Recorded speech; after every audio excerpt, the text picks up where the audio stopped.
안녕하십니까. 논리학 비판에서 언어논리를 담당하고 있는 황쌤입니다. 7급 피셈 모의평가 해설 강의 언어논리 19번 문제를 풀도록 하겠습니다. 네, 19번 문제. 다음 글의 갑에서부터 병까지 견해에 대한 분석으로 적절한 것만을 보기에서 모두 고르면. 본문을 구체적으로 살펴보시죠. 우리는 A라는 성질을 가진 대상이 모두 B라는 성질을 가진다고 주장할 때 A는 모두 B이다 라는 형식의 진술류를 사용한다 라고 했습니다.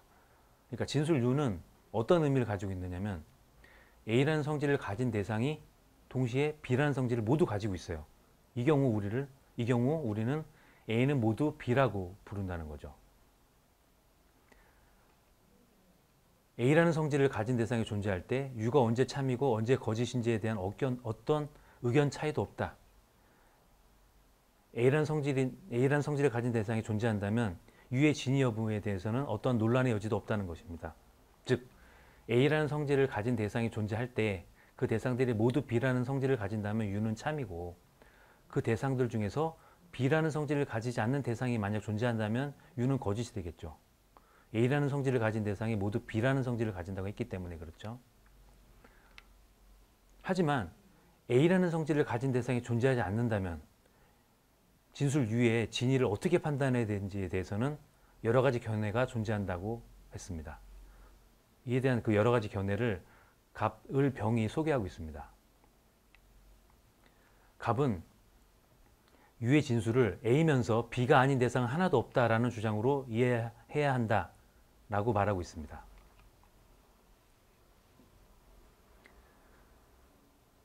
만약 A인 대상이 존재하지 않는다면 A면서 B가 아닌 대상은 당연히 존재하지 않는다. 따라서 A인 대상이 존재하지 않는 경우 U는 참이다 라는 것이 갑의 주장인데요.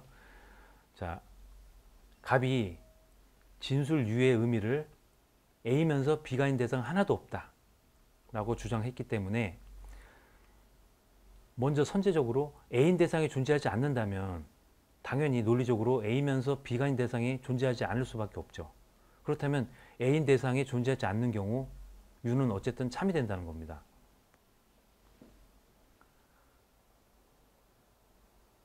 다음, 을은 U에는 A면서 B가 아닌 대상 하나도 없다라는 주장과 더불어, 즉 갑의 주장에 더해서 A인 대상이 존재한다라는 주장까지 담겨 있다. 그러므로 A인 대상이 존재하지 않는다면 후자의 주장이 거짓이 되므로 U 역시 거짓이다.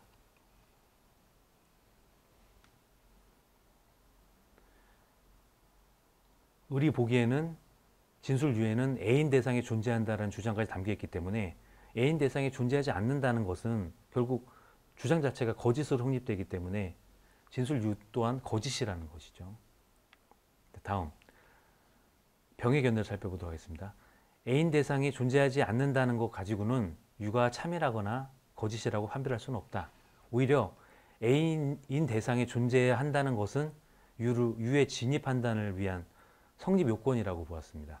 그래서 A인 대상이 존재하지 않는다면 이 조건을 충족하지 못한 것이기 때문에 이것 때문에 거짓이 되는 것이 아니라 참도 거짓도 판별할 수 없다는 것입니다. 이처럼 갑을병의 견해를 살펴봤는데요. 이 갑을병의 견해가 모두 A라는 성질을 가진 대상이 존재하지 않을 때 진술류를 어떻게 판별해야 될 것인가를 살펴본 것이었죠. 자, 그러면 보기 기억이 갑, 을, 병의 견해에 대한 분석으로 적절한 것인지 한번 보도록 하겠습니다. 갑과 을은 A인 대상이 존재하지만 B인 대상이 존재하지 않는다면 U는 거짓이다 라는 것에 동의한다 라고 했습니다.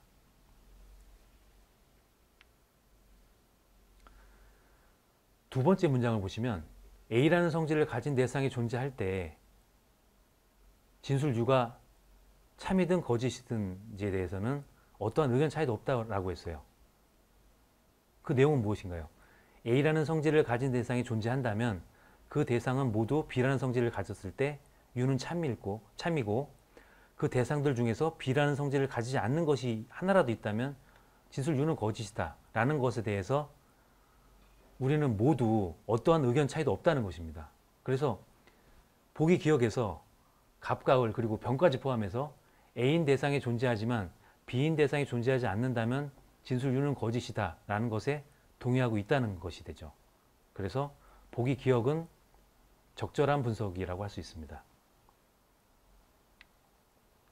네, 다음 을과 병은 U가 참이라면, 진술 U가 참이라면 A인 대상이 존재한다는 것에 동의한다. 이것도 살펴볼까요?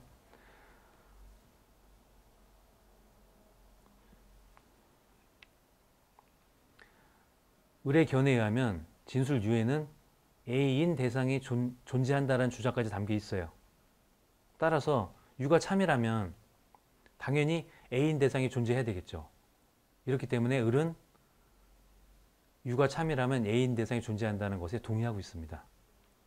그렇다면 B는 앞서 살펴봤듯이 A인 대상이 존재하려면 A인 대상이 존재한다는 것은 U를 참이나 거짓을 판별하기 위한 성립 요건이라고 했죠.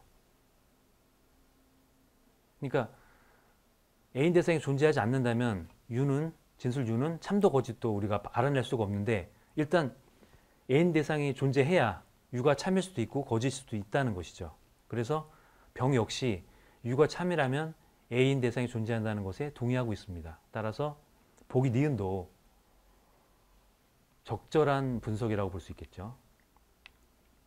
다음, 갑과 병은 진술 U가 거짓이라면 A인 대상이 존재한다는 것에 동의한다. 네, 살펴보시죠. 네, 갑은 진술 U가 A면서 B가 아닌 대상 하나도 없다라는 주장으로 이해한다고 했어요. 그렇다면 갑에 의하면 진술 U가 거짓이려면 어떻게 돼야 되나요? A면서 B가 아닌 대상이 하나라도 있으면 진술 U가 거짓인 주장이 되겠죠. 그러니까 진술 U가 거짓인 경우, 갑이 진술 U가 거짓이라고 보는 경우에도 A인 대상은 존재합니다. 다만 A면서 B가 아닌 대상이 하나라도 있을 때 거짓이 되겠죠. 그러니까 갑은 이에 동의한다고 보았고요. 그리고 병은 A인 대상이 존재해야 진술 U의 진위를 판단할 수 있다고 보았기 때문에 진술 U가 참이든 거짓이든 간에 A인 대상은 존재해야 됩니다. 그래서 병 역시 이에 동의하고 있다고 봐야 되겠고요. 네, 그래서 보기의 기억, 니은, 디귿 모두 갑, 을, 병의 견해에 대한 분석으로 적절한 내용이라고 볼 수 있습니다. 따라서 모의평가 19번의 정답은 5번이 되겠네요. 네, 이것으로 모의평가 19번의 풀이를 마치도록 하겠습니다. 감사합니다.